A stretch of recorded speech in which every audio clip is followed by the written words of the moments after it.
Friends, మా బామ్మర్ది ఇంట్లో ఫంక్షన్ అయితే అక్కడికి వచ్చాము. కానీ ఇక్కడ కూడా నాకు ఈ రేకుల పని తప్పలేదు. దయచేసి నన్ను అపార్థం చేసుకోవద్దండి, అర్థం చేసుకోండి. ఏదో విధంగా మీకు కనెక్టెడ్గా ఉండాలని నేను ప్రయత్నిస్తున్నాను. ఏదో ఒక రూపాన్ని మిమ్మల్ని కలుసుకోవాలని చూస్తున్నానండి. నన్ను మాత్రం అపార్థం చేసుకోవద్దు, సరేనా అండి?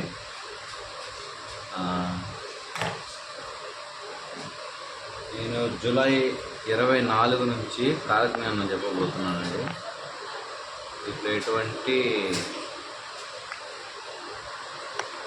ఇంకా ఆలోచించే విషయం ఏం లేదు. ఇది రియలు.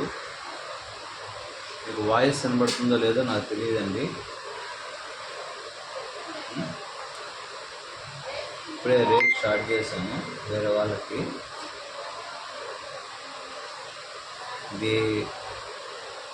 ఇది కోయంబత్తూర్ అండి. ఇది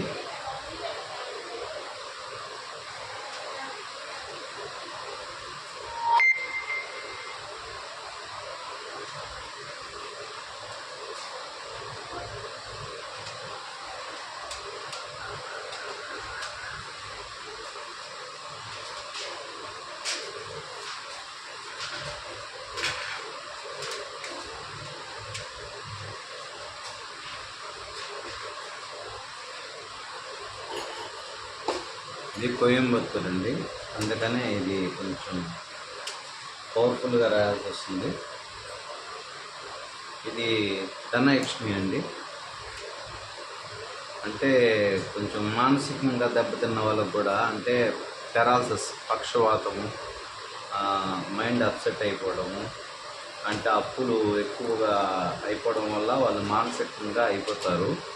వాళ్ళకి ఎంత ట్రీట్మెంట్ ఇచ్చినా కుదరదండి. ఇది వాళ్ళకది, ఓకేనా? వాళ్ళకండి. ప్రస్తుతానికైతే ఇప్పుడే మొదలుపెట్టాను మీ ముందే.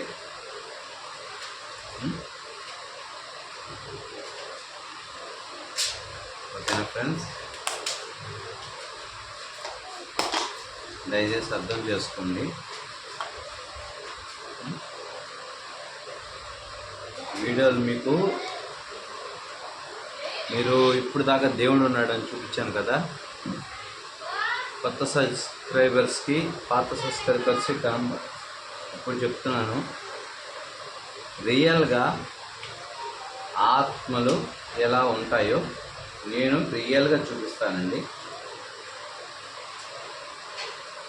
ఆత్మలు రియల్గా ఎలా ఉంటాయి, ఎక్కడెక్కడ ఉంటాయి, వాటి స్థావరం ఏంటి, వాటి పద్ధతి ఏంటి, వాటి విధానం ఏంటి, అవి ఎలా ఉంటే మనిషిని ఆవాహన చేసుకుంటాయి, ఈ ప్రాసెస్ అండి ఇది. చాలామందికి తెలియదు. మనం అక్కడ పడ్డాము, ఇక్కడ పడ్డాము, అది చేసాము, ఇది చేసాము, లేదంటే మనకి ఎవరో ఏదో చేశారు అనుకుంటారండి. కాదు, అవి కొన్ని గడియలు మనకు అనుకూలంగా ఉండవండి. ఆ గడియల్లో మన బాడీని అబ్జర్వ్ చేసుకుంటాయి. అవి చాలామందికి తెలియదు ఆ విషయము. అబ్జర్వ్ చేసుకుంటారు. సరేనండి?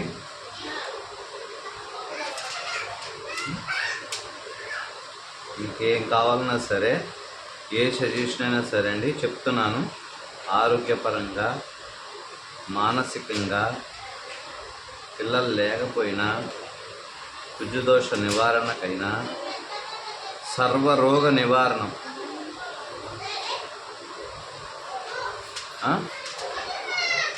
డాక్టరు ఇతను బతకడు, ఒక హాఫ్ అన్ అవర్లో చనిపోతాడు అన్న వాళ్ళని కూడా నా కాడికి తీసుకురండి, నేను బతికిస్తాను.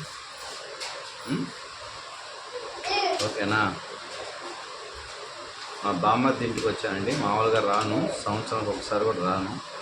నేను మామూలుగా అయితే రానండి. అమ్మవారికి పెట్టుకుంటున్నారనే లోపలికి రావాల్సి వచ్చింది. నేను మా వైఫ్ని మాత్రమే పంపిస్తాను.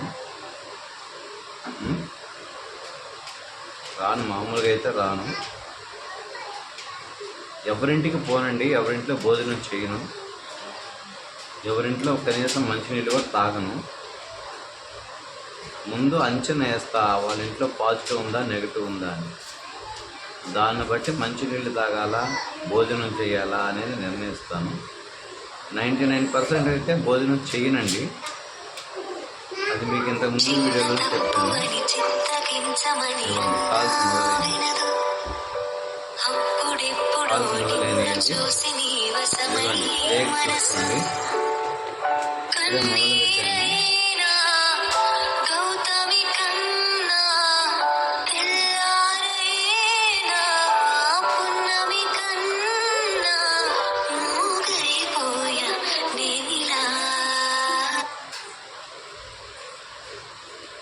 ఓకే అండి, వీడియో కట్ అవ్వలేదు దేవుడి దయ వల్ల.